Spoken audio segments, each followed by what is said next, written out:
Selamat datang kembali di channel Kemasan Bola. 5 alasan timnas Indonesia kalah 0-4 dari Jepang. Serangan balik sudah bagus tapi lawannya Raja Asia. Timnas Indonesia menelan kekalahan ketika berjumpa Jepang pada matchday ke-5 grup C kualifikasi Piala Dunia 2026 zona Asia. Pada duel hari Jumat 15 November malam waktu Indonesia Barat, skuad Garuda kalah dengan skor 0-4 dari Jepang. Pada duel di Stadion Gelora Bung Karno itu, Jepang tampil dominan walau berstatus tim tamu.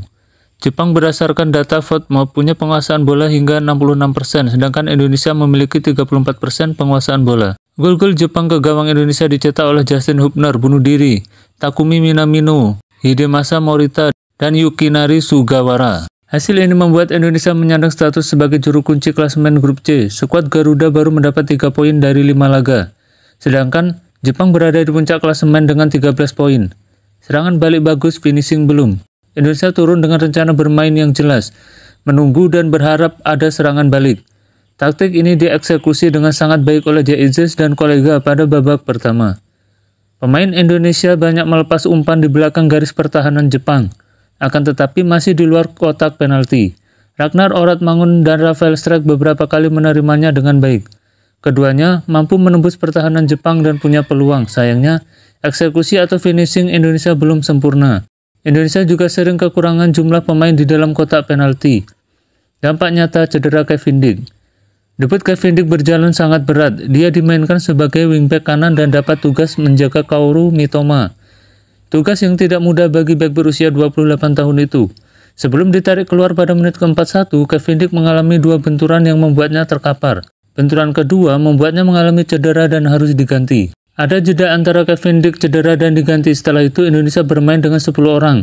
Pada momen itu ada celah di sisi kanan pertahanan Indonesia dan dari situ Mitoma mengirim umpan untuk gol Takumi Minamino. Taktik jitu Jepang mencari celah. Indonesia bertahan dengan sangat rapi pada awal laga. Kevin Dick dan Calvin Verdong sangat disiplin dan membuat Indonesia punya 5 pemain di sektor kotak penalti. Jepang kesulitan mencari celah. Namun setelah menit ke-20, Jepang punya cara untuk menembus pertahanan Indonesia. Daichi Kamada acap kali turun ke tengah dan memancing Rizky Ridho keluar dari garis pertahanan. Selain itu, Minamino juga banyak bergerak di area antara bek dan gelandang Indonesia. Ada ruang kosong yang di depan kotak penalti Indonesia dan itu mampu dieksploitasi Jepang pada 10 menit terakhir babak pertama. Kedalaman skuad dan keunggulan individu Jepang. Jepang bukan hanya cerdik pada aspek taktik, akan tetapi keunggulan individu membuat taktik yang disiapkan Hajime Moriyasu bisa dieksekusi para pemain Jepang dengan baik. Pemain Jepang tetap bermain dengan tenang ketika Indonesia tampil menekan pada babak kedua. Bahkan dalam situasi kemelut akibat lemparan ke dalam Pratama Arhan, kiper Zion Suzuki tidak panik. Faktor kedalaman skuad juga membuat Jepang tampil stabil sepanjang laga. Yukinari Sugawara yang masuk lapangan pada menit ke-62 mencetak gol pada menit ke-69. Pemain pengganti Jepang punya level yang sama dengan pemain inti, pantas dijuluki Raja Asia. Indonesia perlu asas situasi bola mati. Selain lewat serangan balik, Indonesia juga punya beberapa peluang lewat skema lain. Indonesia punya beberapa tendangan bebas di lokasi yang strategis. Indonesia juga punya 4 sepak sudut. Hanya saja Indonesia belum memaksimalkan situasi tersebut. Skema bola mati yang dijalankan Indonesia belum menciptakan situasi berbahaya.